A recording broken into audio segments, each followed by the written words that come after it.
How did you meet your second husband? हमारी मुलाकात सड़क पे हुई। हाँ आपने तो कहा था वो दोस्त थे। मैं वही बता रही हूँ ना, दोस्ती ऐसे हुई थी कि my life is full of magical moments. मेरे जो एक्स हस्बैंड हैं जहाँ से, उनकी एक मुँह बोली बहन थी अरूज, और हारिस की भी वही मुँह बोली बहन थी, because Haris is just two brothers. या नहीं, it was not meant to be at all, नहीं बिल्कुल भी नहीं। तो मुझे when things changed with the ex and laws, तो मुझे बच्चों को अपने ना, मुझे लगा कि मेरे बच्चे बहुत डिप्रेस हो गए। मैंने रूट से रिक्वेस्ट की, मैंने कहा कि मैं ना तुम्हारे पास, मेरे बच्चे बहुत डिप्रेस्ड हैं। तो उसने कहा तुम इसे मेरे पास ले आओ। आई सेड हाँ, अभी तो मैं पैसे जमा करूँगी तुम्हारे पास आने के लिए, because she used to live in Dubai and Abu Dhabi. तो मुझे कि मैं पैसे जमा करूँगी and then I will come. तो उसने मुझे कहा अच्छा न्यू ईयर पे आ जाओ मेरे पास। मैंने कहा ठीक है। तो मैं उस वक्त ट्यूशन देती थी, मैं ओपनली एडमिट करती। तो मैंने ना उसका हिसाब बनाना कि अच्छा आज 6 सेशंस हो गए, इनके 10,000 हो गए, इसके 20 हो गए, and every month I used to add that to an envelope. वो एनवेलप मैंने संभाल के रखा हुआ था। तो उसने मुझे कहा कि अच्छा यू नो व्हाट, ऐसा करते हैं कि this this one person only I believe in trust in Pakistan, and मैं ना उन हारिस से कहती हूँ कि तुम लोगों के ना वीज़ाज़ वगैरह करा दें। वहाँ से हमारे नंबर्स एक्सचेंज हुए, मैंने ईमेल किया, मैंने बड़ी कोशिश की उसको बीच में भाई भाई कह के किसी तरह ये पता कट जाए, ये वाला एंगल कट जाए, लेकिन somehow it was not meant to be. तो he was like कि मैं you know भाई बहन जो होते हैं ना अल्लाह बना के भेजता है, लिहाजा काइंडली डोंट कॉल मी भाई। अच्छा शुरू में very rude. शुरू में कह दिया? हाँ he was very rude. So called him भाई and he said नहीं कोई भाई नहीं। He was so shrewd and rude कि I used to call up रूड जनियन से, यार ये कैसा रूड आदमी है यार। ये कह दिया भाई नहीं बुलाओ तो आपको रूड लग रहा है? रूड तो नहीं है, रूड था यार, नहीं समझ आ जाए कि ठीक है यार। एक विडो, आप you know come to my side, एक विडो है जिसको दुनिया एक ही नजर से देखना चाहती है। डेंजर हमेशा you know interacting with men in our society और इंटरनेशनली आल्सो, आई बिलीव कि for a woman as a single mother it's very difficult to trust people, और नहीं होना चाहिए, आपको ट्रस्ट नहीं करना चाहिए। सॉरी मैं सिर्फ इसलिए बोली मुझे स्टोरी इतने मजे की लगी तो मैं थोड़े उसमें आ गई, but I apologize and I completely understand what you're saying कि वो शुरू में you must be in that situation। मैं तो अब बात का सुन रही हूँ ना, तो मैं ऊपर से देखूँ तो मुझे डिफरेंट लग रहा है। नहीं तो मेरा पहला इंस्टेंट आज भी लोगों को एक ब्रो जोन में डाल देना होता है, सही बात, क्योंकि I don't want anybody to have this idea कि I am up for anything. I'm not. I have kids and I have a family that I am very much interested to keep. तो मैं तो completely अपनी family में invested हूँ। इस point में हम बाद में आते हैं। I'll ask you on this also, but Haris से मेरी पहली मुलाकात हुई कि इन्होंने मुझे कहा कि आप मुझे ना बैंक ट्रांसफ़र कर दें। अब मैं एक बिल्कुल प्रोटेक्टेड बचपन से एकदम शादी में घुसी, जो कि मतलब एक फुल घर था विद जॉइंट फैमिली सिस्टम, जिसमें कुछ समझ में नहीं आता था कि मैं तो सीधी बात कर रही हूँ, अगला बंदा पता नहीं कैसे ले रहा है। यानी अब आपने मग ज़ोर से यूँ रख दिया ये सोच के, वैसे ही बेख्याली में तो अगले बंदे को ये लग रहा है कि अच्छा इसको गुस्सा चढ़ा हुआ है किसी बात पे जो ये बर्तन पटक रही है। सो हमने ये चीज़ें अपने बच्चों को समझाते नहीं हैं कि बेटा जब कोई बड़ा बैठा हो तो आराम से चीज़ें रखो, वरना लोगों को ये लगता है कि आप शायद गुस्से में चीज़ें पटक रहे हो। तो बहुत सारी चीज़ें आपको फेस करनी पड़ जाती हैं जो आपके इंटेंशन नहीं होती, वो आपके गले पड़ जाती। तो मैंने इसको कहा कि यार मुझे ना ये बैंक ट्रांसफ़र नहीं आती है, सीधी बात है। तो पहले भाई मना कर दिया, फिर बैंक ट्रांसफ़र मना कर दी, और फिर उसके बाद मेरे पास चिल्लर थी ना, 1000 और 500 के नोट, क्योंकि मुझे तो ट्यूशन से ऐसे ही मिलते थे ना, तो मैंने तो वैसे ही देने थे।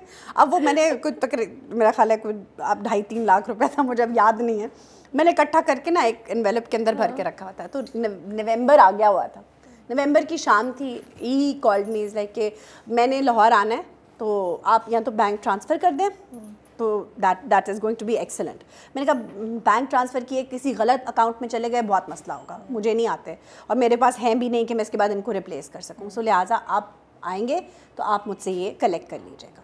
सो ही कॉल्ड मी सेड कि मैं अपने दोस्तों से मिलने आया हूँ, तो आप काइंडली मुझे एनवेलप दे देंगे, जो भी है पैसे देते हैं। मैं चली गई गाड़ी लेके अपना जंप सूट पहना हुआ मैंने। I used to be almost 98 kg at that time, full मोटो, प्री डायबिटिक, एंड बुरा हाल था ज़िंदगी का, लेकिन काम करना था भाई, जीना तो था बच्चों की खातिर किसी भी तरह। तो वो गाड़ी में बैठी हुई थी, नवंबर की शाम थी, सर्दी थी, मैं आई पार्क इन एंड मैं देखती हूँ कि एचएसएन की जो सर्विस लेन है ना, उसमें एक बहुत छोटी सी गाड़ी है, शायद मेहरान थी, और उसका टायर पंक्चर्ड है, और एक आदमी शलवार कमीज़ में, ब्लैक शलवार कमीज़ में, वो टायर की मदद कर रहा है किसी आदमी सर्दी में। तो पहले तो मुझे यही चीज़ बहुत इम्प्रेस की। फिर he sat in the car, अब पैसे एक्सचेंज करने थे तो he sat in the car. मैंने कहा, उसने कहा पेमेंट दे दें, मैंने कहा जी ये ले लें। उसने कहा काउंट की हुई, मैंने कहा नहीं। कहने लगा ये क्या बात हुई? I mean again he was very rude, I stated again, he was very rude. ये क्या बात हुई? मैंने कहा आप काउंट कर लें। अच्छा, उसने वो एनवेलप खोला, सब 1000 500 की चिल्लर। मैंने यूँ देखा, ये आपने कभी किसी को पेमेंट नहीं दी है? Oh my goodness. मैंने कहा नहीं। तो ये सेट के किसी छोटी, हाँ फुल टाइम, छोटी डिनोमिनेशन तो नहीं देते किसी को। मैंने कहा मेरे पास तो यही है। अब उसने भी कर देता हूं इसको। हाँ, लग गया तो उसके साथ उसके दोस्त थे जो पिछली गाड़ी में बैठे हुए थे। Okay. अब उसने काउंट करने शुरू किया। वो चिल्लर काउंट करने में 3 लाख काफ़ी टाइम लग जाना करके कहता है कि अब ये तो बहुत वक्त लग जाएगा। मैंने कहा एक काम करें, आप ये एनवेलप ले जाएं। तो आपको कोई रिसीविंग चाहिए? मैंने कहा नहीं। तो कहते हैं तो अगर ये पैसे मैं लेके चला गया, मैं सोची थी, I was expecting him to say something, कि अगर ये पैसे लेके मैं चला गया बाद में आप, मैंने कहा अगर पैसों से किसी इंसान ने मेरा नुकसान करना है ना, तो मेरी ज़िंदगी में ऑलरेडी बहुत नुकसान हो चुके हैं, तो पैसे से कोई मेरा नुकसान नहीं कर सकता। मेरा ये कहना था। उसने कहा अच्छा ठीक है। मैंने कहा ओके। हमारी मीटिंग ख़त्म हुई, ही लेफ्ट। मैंने उनसे कहा चले मैं आपको ग्लोरिया जीन्स पे कॉफ़ी पिलाती हूँ। उन्होंने कहा नहीं जी थैंक यू वेरी मच, मुझे कॉफ़ी नहीं पीनी। Again very rude. बट अच्छा, मैं अपनी तरफ से पंजाबी होने का पूरा सबूत दे रही हूँ कि भाई आओ खाना खिलाऊँ, आओ कॉफ़ी पिलाऊँ।